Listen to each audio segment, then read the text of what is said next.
അവളുടെ വരവത്ര പന്തിയല്ല. അവള് വന്നിട്ട് എന്ത് കുഴപ്പമുണ്ടാക്കാന്? എനിക്ക് അവളോടൊന്നും സംസാരിക്കാനില്ല.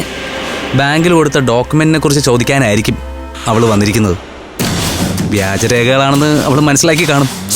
വ്യാജമാണെന്ന് ആര് പറഞ്ഞു? എല്ലാം ഒറിജിനലാണെന്ന് ഞാനങ്ങ് പറഞ്ഞ അവൾ എന്ത് ചെയ്യാന്? അവളത് നിഷേധിക്കും. പച്ചക്കള്ളമാണെന്ന് വിളിച്ച് പറയുകയും ചെയ്യും. അങ്ങനെ വെറുതെ പറഞ്ഞ ആര് വിശ്വസിക്കാന്? അവൾ ഒപ്പിട്ട ഡോക്യുമെന്റ്സ് നമ്മുടെ കയ്യിലുണ്ട്. ഇവിടെ ഞാൻ പറയുന്നതാ സത്യം. ആധാരം പണയം വെച്ച് അവൾ എന്നിൽ നിന്നും 2 കോടി രൂപ വാങ്ങിച്ചിട്ടുണ്ട്. അതല്ലല്ലോ സത്യം. അതാണ് സത്യം. ഞാൻ അതിൽ തന്നെ ഉറച്ചു നിൽക്കും. ഇടയ്ക്ക് കയറി സുമേഷ് വെട്ടിത്തരൊന്നും എഴുന്നള്ളിപ്പിക്കാതിരുന്ന മതി. ഞാനൊന്നും പറയുന്നില്ല. പക്ഷേ ഇത്രയും വലിയ ചതി ചെയ്തിട്ട് എനിക്ക് അവളെ ഫേസ് ചെയ്യാനൊരു മടി. പഴയ ഇഷ്ടം തീർത്തങ്ങ് പോയിട്ടില്ല സുമേഷിന്, അല്ലേ? അതുകൊണ്ടൊന്നും അല്ലടി. അച്ഛൻ്റെ അമ്മയുടെ ആകാശിന്റെ മുമ്പിലൊക്കെ വെച്ച് പറയുമ്പോൾ പ്രതികരിക്കണ്ടേ? ഒന്നാതെ അച്ഛനും ആകാശിനും ആ അമൃതയോട് ഒരു സോഫ്റ്റ് കോർണറുണ്ട്. ആർക്ക് അവളോട് ഇഷ്ടമുണ്ടെങ്കിലും ഞാനത് വില വെക്കുന്നില്ല. അവള് വരുമെന്ന് ഞാൻ നേരത്തെ പ്രതീക്ഷിച്ചതാ. വന്ന് കയറുമ്പോൾ എന്തു പറയണമെന്നും ഞാൻ കണക്കുകൂട്ടി വെച്ചിട്ടുണ്ട്. ഈ സിറ്റുവേഷനൊക്കെ ഞാൻ ഹാൻഡിൽ ചെയ്യുന്ന രീതി കണ്ടോ? എന്നാ നീ ചെന്ന് അവളോട് സംസാരിക്കും. എന്തായാലും ചെന്ന് കാണാതെ പറ്റില്ല. കണ്ടില്ലെങ്കിൽ അത് പ്രശ്നമാവും. എനിക്കവളുടെ മുഖം കാണുമ്പോൾ ചൊറിഞ്ഞു വരും. ഇറങ്ങി ചെന്നില്ലെങ്കിൽ അച്ഛൻ എന്ത് വിചാരിക്കും? നമ്മളെന്തോ കള്ളത്തരം കാണിച്ചെന്ന് വിചാരിക്കില്ലേ? അങ്ങനെ വിശ്വസിക്കാൻ പാകത്തിന് അവളൊന്നും പറയില്ല സുമേഷേ. പിന്നെ അവള് ബാങ്കിൽ നിന്ന് ലോൺ ചോദിച്ച കാര്യം എല്ലാവരും അറിയും. അതറിയിക്കാൻ അവള് ഒരിക്കലും ശ്രമിക്കില്ല. അപ്പൊ പിന്നെ ധൈര്യമായില്ലേ? നീ വാ. അല്ലെങ്കിൽ തന്നെ എനിക്കെന്ത് ധൈര്യക്കുറവ്? സുമേഷ് പുറത്തേക്ക് ചെല്ല്, ഞാൻ വന്നോളാം. വരാതിരിക്കരുത്. വരില്ലേ? ഞാനെന്തിനാ അവളെ പേടിച്ചതിനകത്ത് ഒളിച്ചിരിക്കുന്നേ? സുമേഷ് ചെല്ല്. അവളുടെ ആറ്റിറ്റ്യൂഡ് എന്താണെന്ന് അറിയട്ടെ. ഞാൻ പിന്നാലെ വന്നോളാം.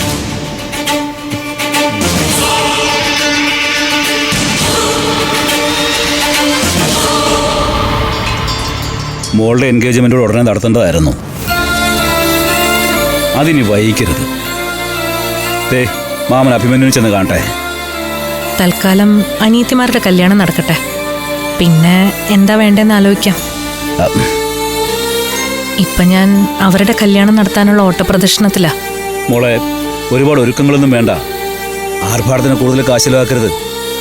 പൊന്നും പണ്ടൊക്കെ ഉള്ളത് 2 പേർ കൂട്ടാൻ കൊടുത്താൽ മതി.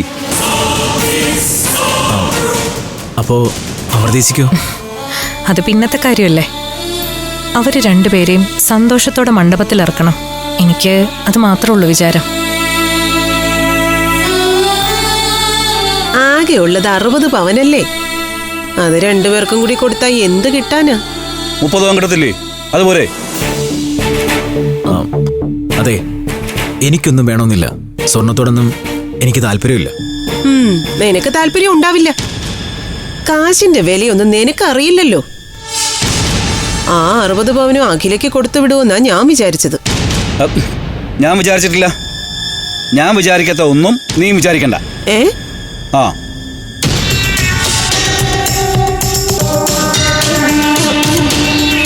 നീയോട് പറഞ്ഞില്ലടാ? പറഞ്ഞു. പിന്നെന്താണ് അത്ര വരാൻ താമസം? എത്ര നേരമായി മോളോട് ഒന്ന് കാത്തിരിക്കാൻ തുടങ്ങിയിട്ട്?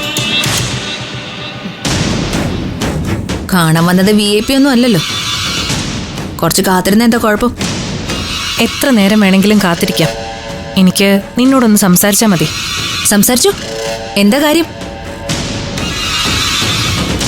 നമുക്ക് പുറത്തുനിന്ന് സംസാരിക്കാം. അകത്തിരുന്ന് സംസാരിച്ചാൽ മതി. എല്ലാവരും കേൾക്കെ പറയാനുള്ളത് പറഞ്ഞാൽ മതി. എനിക്ക് പേഴ്സണലായിട്ടൊന്ന് സംസാരിക്കണം. അതെന്തിനാ?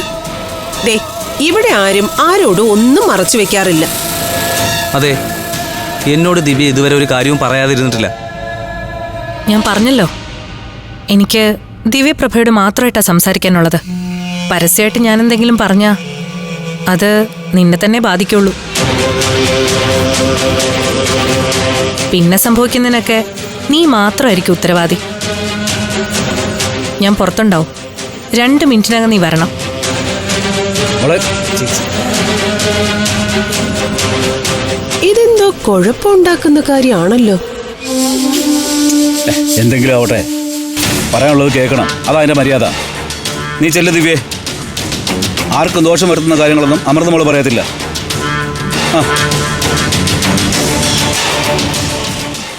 ഫ്ലവേഴ്സ് സ്മാർട്ട് ഷോ ശനി ഞായർ ദിവസങ്ങളിൽ രാത്രി 9:30 ഫ്ലവേഴ്സിൽ.